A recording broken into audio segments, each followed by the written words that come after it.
I love that question because it reminds me back when I was learning to be an analyst, there was always this idea that eventually BI tools will get good enough you wouldn't need a BI, right? Like you'd have these like Tableau is just a step towards whatever the no code interface is, and some of these companies would be like, your marketer can just go in an interface and click some buttons and they'll get a report that really just answers all their questions. No BI needed.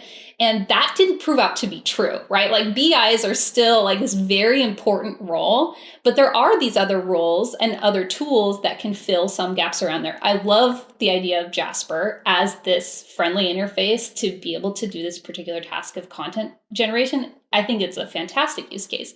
And also your example of Profit needing someone to come in, use a pre-built library for doing forecasting in order to get this very simple output that really changes a business's ability to guide itself, as that example of that's a hard task to get rid of. And the real core of that I see is that data is different from organization to organization.